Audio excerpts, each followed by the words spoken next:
Alright, we're going to be looking at creating forms using HTML5, and we're going to just go over the types of elements there are for forms and the different input types there are, and just the basics, because we're actually going to be using a third-party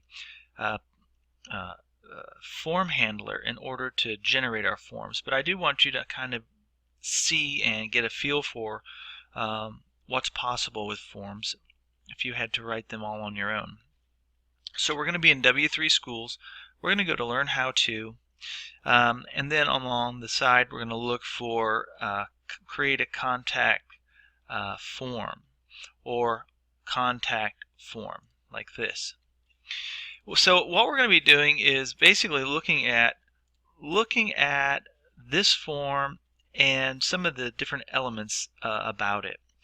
The first thing I want you to see is it's got input. And if you go to the notes, the thing about forms is that when you are dealing with clients or customers or users of your website, you might want to get input from them. You want them to be able to communicate with you, or you might want to be able to get information from them, and the way to do it is to have them fill out a form or a questionnaire or something like that. Maybe a contact form, maybe you just want to have people sign up for your newsletter or something that you might be trying to give out, or maybe coupons or something like that. Typically you would have to set that up with your server and use PHP. Well, we haven't learned any PHP yet, so that's why we're going to be using a third-party service in order to do that. For the beginning of this, we're just going to be looking at HTML5 elements for forms. We're going to look at the form element attributes, the input elements. We're going to look at things like text boxes, radio buttons, check boxes, drop-down boxes. There's also the telephone and email tags, but there's lots and lots of other possibilities. If you go to this link right here, you can, if you go to that link, that'll take you to the link where you can look at the form that I was talking about, but you'll also look at the different types of input types. And the first thing we're going to look at is a simple text input type. And the text input type is going to be some place where you can type in your name or and that sort of thing. But before we get to that, we're going to look at the very basic. When you begin a form, you're going to begin the form with the form tag. The form tag is going to contain, like most of our tags, you're going to give it an ID that makes it unique. And if we were writing the PHP, we would have to put in the post method and an action. So this would be write this information. It would say write this as a document. Now as we move along, we'll see that, but for our purposes in this class, we don't have to do any of that. We're just going to leave that kind of set up as a dummy, kind of like this. If we were to look at this more complex form, we would see that we have the form tag opening and the form closed. Inside of that, we have the different input types. We've got an input type here, and when we choose the type of input that we're using, we have to define it as a type. So this is a text type. If we look down here, we can look at other types that might be a submit. This is a submit button. As we start to populate our form, we're going to go and add to it certain input elements. And the first one we want to look at is the input element of text.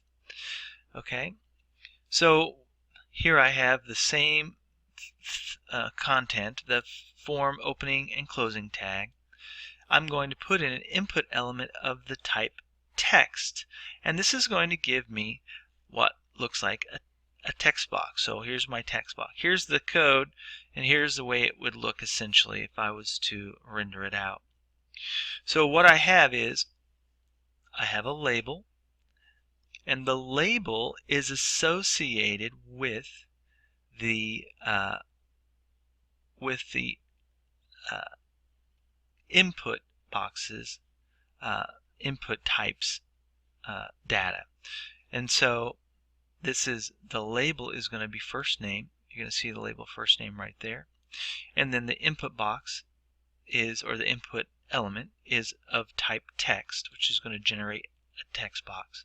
It's got the ID of fname for first name, and then the name first name. And then we have an input type of submit, and that means it's going to be a submit button and a value. Click me. Click me is basically what it's going to say. When you see the term value, usually that is what value are you going to send to the server. So the value of first name would essentially be the content of the first name text box. So whatever you put your first name is, that's the information that's going to get sent to the server.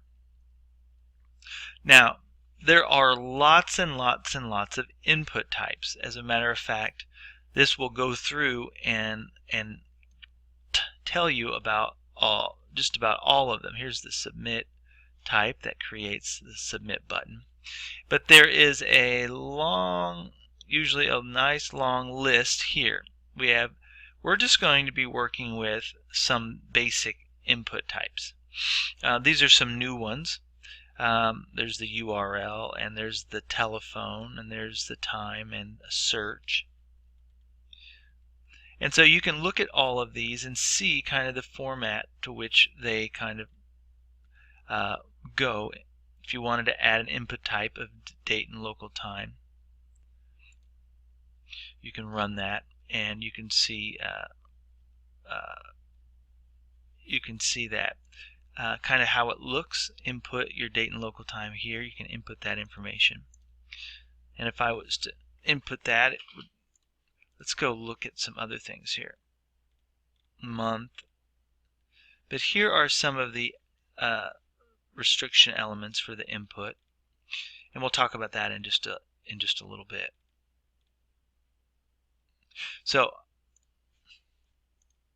for starters, I always want you to have a label that will be the label, and I want that to be above the box, the input box, whatever it is. So here's my input type, and the input type is going to be the actual box here, and then I have a submit.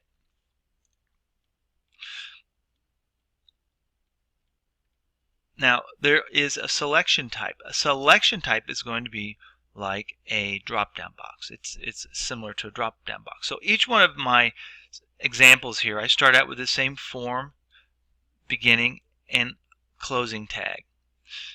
I make a label. The label must so this is like for a pizza crust, okay? So a drop-down box needs to have options. So I'm making a label called label, and it's for, the for is for toppings. The toppings is going to be the name of the selection box. So this label belongs to the toppings selection box here. So they're related through that. The title that you will see is called Choose a Crust. And then the options, it's kind of like a list, is going to be option. The value is going to be what's sent to the server. So the value of thin, meaning that's be the option that you're going to be picking. So I have thin, thick, stuffed, and a cheesy blowout crust. And then I have the input button. So I have a label that's going to say choose a crust. Here's my choose a crust. The selection box is called toppings, and the label for toppings is connected through the same, they're sharing the same attribute. So this is a label for toppings, the selection box toppings. So in my options, I have these different options, and I can choose them. All right. and then I can hit the click, but this isn't set up to do anything. As you can see, there's no action, so it won't actually do anything. But you can see the code here. My form, I've got a label, I've got the type of input box that I'm using, I give it a name, then I have my value, what's going to be sent to the database or to the server, and then what the human being actually sees is this part here. This part can say something different, but that's what I'm going to read down in these areas. Okay, so that's a selection box. A radio button is a little bit different. So I've got the same exact starting code, form, ID, my close. And a radio button, I'm going to make a label for it. Here's the label.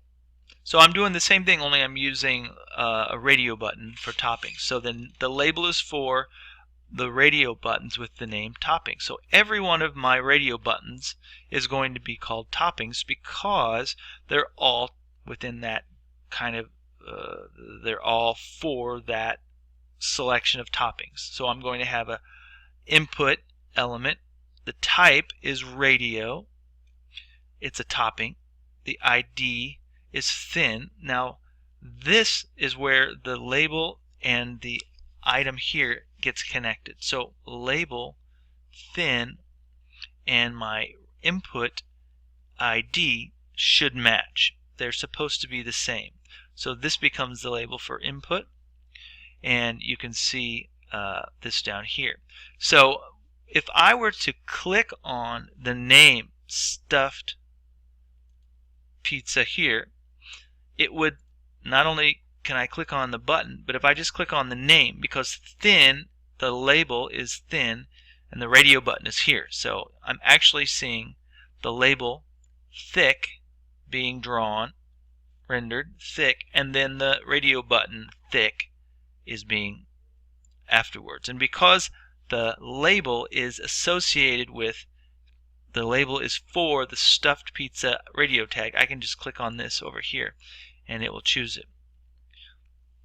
And so that's one of the really nice things about that. It's going to send the term thin to the server, and this is going to send the term or the word thick to the server, and that would be my selection that I could put in my database, if you will. So if I was to render this, this won't do anything because I don't have it connected to PHP, but it's just an option here. So here's some core things. So we're going to use a label and add the label to the associated element.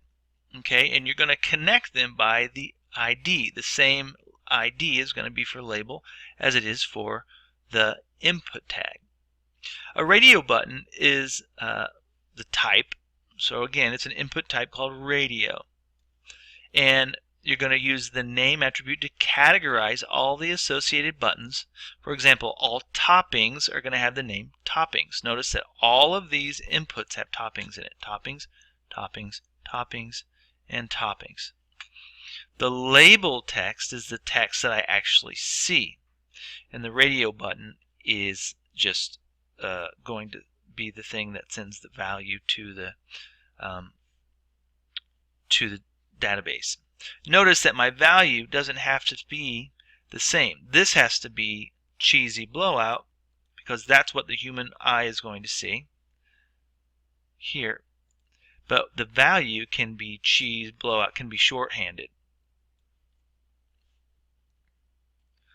So as you go along, you're going to see the same types of things. You're going to see name, IDs, values. Okay, and if you used a label, you're going to find fors, and they all are going to be kind of the same types of things for each one. Now, not every input is exactly the same. So let's take a look at the list of input types that are also available.